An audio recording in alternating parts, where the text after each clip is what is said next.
야구야구 김영준입니다. 지난해 오타니는 서울 시리즈 1차전이 끝나고 충격적인 일이 일어납니다. 마지막 순간까지 오타니를 속이려 한 이페이의 실체가 드러난 것이었습니다. 오타니는 에인절스로부터 받은 6년치 연봉과 계약금이 4,270만 달러였습니다. 실수령액은 절반이 약간 안 되기 때문에 6년간 2천만 달러를 받았는데 이페이가 1,700만 달러를 횡령했던 겁니다. 이페이 때문이었을까? 8경기 무홈런으로 시작해 첫 23경기에서 4개였던 오타니는 이후 136경기에서 50개를 기록했고 리그를 바꿔 2년 연속 홈런왕이 됩니다. 득점권에서 부진한 모습을 보여 로버츠 감독이 조언을 하는 일도 있었지만 마지막 15타석에서 14타수 12안타 1볼넷을 기록하는 충격적인 활약을 합니다. 오타니는 올해도 좋은 활약을 하고 있지만 부진하다고 느끼는 사람들도 있습니다. 지난해 첫 110경기 성적은 34홈런 81타점 1.028이었습니다. 올해는 38홈런 73타점, OPS 982로 홈런은 4개를 더 쳤지만 OPS는 지난해가 좋았습니다. 첫 110경기를 비교했을 때 WRC 플러스는 지난해 178, 올해 165입니다. 올해와 지난해가 다른 첫 번째는 투웨이를 시작했다는 것, 두 번째는 아빠가 됐다는 겁니다. 오타니는 투웨이를 하느라 또는 육아 때문에 지친 걸까요? 지난해와 올해를 비교했을 때 가장 큰 차이는 타율입니다. 지난해는 3할 9리였지만 올해는 2할 7푼 4리로 3푼 5리가 났습니다. 지난해 오타니는 인플레이 타율이 3할 3푼 6리였지만 올해는 3할 9리입니다. 라이너나 뜬공의 밥입은 올해가 근소하게 높은 반면 땅볼 타구가 2할 8푼 5리에서 2할 5푼 1리로 낮아졌습니다. 땅볼 안타를 비교하면 왼쪽이 지난해, 오른쪽이 올해로 반대편 땅볼 안타의 숫자가 크게 줄었음을 알 수 있습니다. 오타니는 배트 스피드가 76.3마일과 76.1마일로 사실상 차이가 없습니다. 타구 속도와 하드히트 비율이 약간 떨어지긴 했지만 배럴 비율은 더 높아졌습니다. 지난해 배럴 타구 비율이 21.5%로 저지에 이어 2위였고 올해도 22.4%로 저지에 이어 2위입니다. 문제가 생긴 건 발사각도입니다. 작년보다 더 많이 당겨치고 있는데 당겼을 때 뜬공 비율이 줄고 땅볼 비율이 늘었습니다. 당긴 타구의 평균 비거리가 9m가 준 건 타구 속도도 낮아지긴 했지만 좋은 각도의 타구가 줄었기 때문입니다.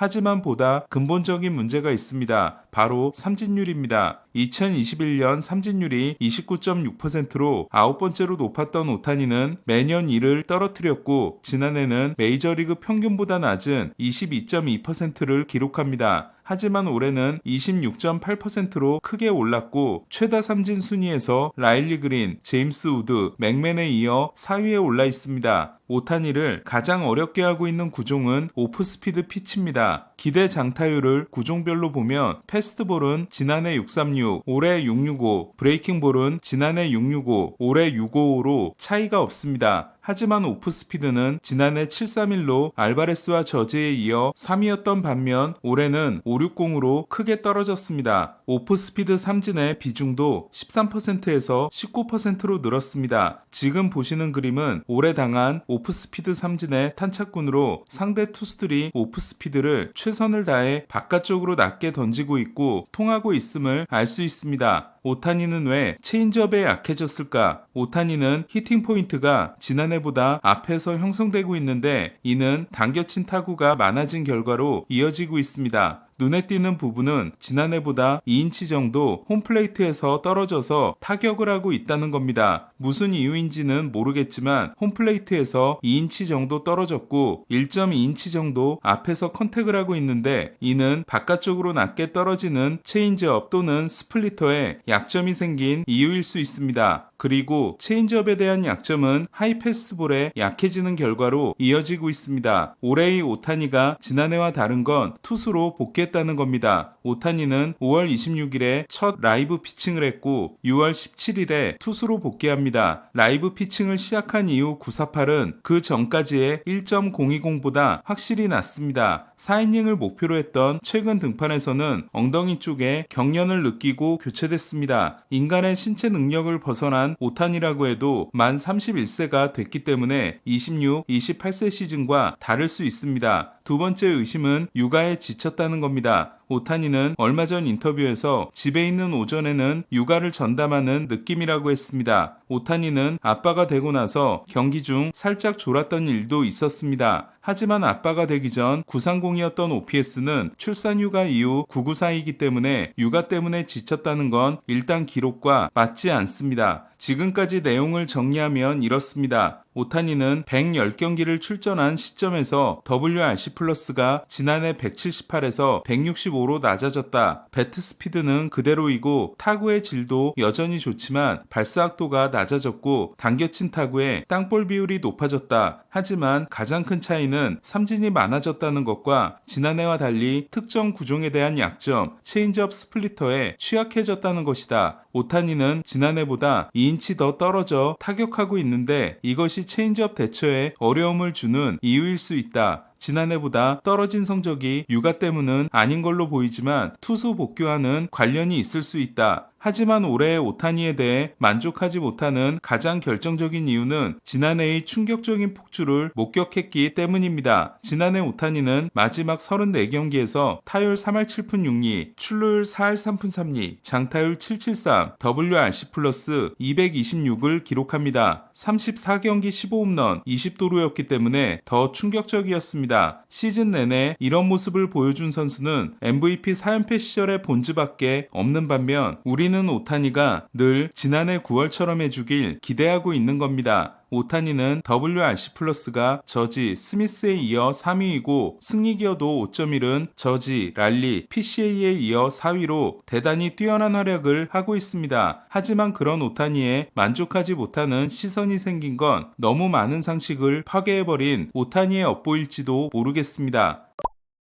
다저스는 스넬이 복귀함으로써 6인 로테이션이 완성됐습니다. 가을에 등판하는 4명도 사실상 정해졌다고 할 수 있습니다. 야마모토는 확고부동한 1선발입니다. 후반기 첫 등판을 제외하면 14경기 연속 5일 휴식을 하는데도 고장나지 않고 있으며 9이닝당 득점 지원이 꼴찌에서 두 번째인데도 흔들리지 않고 있습니다. 풀카운트 승부가 많은 것과 홈 성적이 원정에 비해 덜 나오는 점이 아쉽긴 하지만 지난해 양키스전과 PS 경기, 올해 디백스전 등 구속을 끌어올린 경기에서 확실한 성과를 내준다는 점은 가을에 대한 전망을 밝게 합니다. 약점으로 여겨졌던 포심은 갈수록 위력을 발휘하고 있습니다. 포심의 구종 가치가 지난해는 60이었지만 올해는 8입니다. 야마모토보다 높은 7명은 라이언, 브라운, 라인 넬슨, 피베타, 우, 스킨스 10경기를 던진 이유리 페레스입니다. PS를 보고 영입한 스넬은 도쿄 시리즈를 거르게 했는데도 넉 달을 날려먹었습니다. 스넬은 복귀전에서 5이닝 2피 홈런 3실점에 그쳤는데 얀디 디아스에게 맞은 홈런 2개는 조지 스타인브레너 필드라서 넘어가는 홈런들이었습니다. 오히려 그 경기에서 스넬은 구속을 끌어올리지 않았는데도 19번의 헛스윙을 이끌어냈고 5이닝 동안 볼넷 없이 삼진 8개를 잡는 인상적인 피칭을 했습니다. 선발의 나머지 한 자리가 오타니 또는 오타니와 피기백 투수임을 고려하면 PS에서 다저스 선발진의 열쇠는 글래스나우가 쥐고 있습니다. 스넬과 달리 PS 통산 성적이 10경기 2승 6패 5.72인 글래스나우는 복귀 후 3경기에서 18이닝 23K 2자책으로 인상적이었지만 직전 경기에서 4이닝 무실점이었다가 2루타 볼넷 후 교체되는 일이 있었습니다. 올해 글래스나우는 감정을 드러내는 일이 작고 지난해보다 더 볼 판정에 민감해하고 있습니다. 글래스나우는 올해 5할 미만 팀을 상대로 3경기 2.08, 5할 이상을 상대로 6경기 4.00입니다. 이틀 동안 28명의 불펜 투수가 컨텐더 팀으로 이동했지만 다저스는 인내심을 발휘했기 때문에 올해 PS는 선발 야구가 되어야 합니다. 그리고 선발진의 열쇠를 쥔 선수는 글래스나우일 것으로 보입니다. 오늘 소식은 여기까지입니다. 야구야구 김영준이었습니다.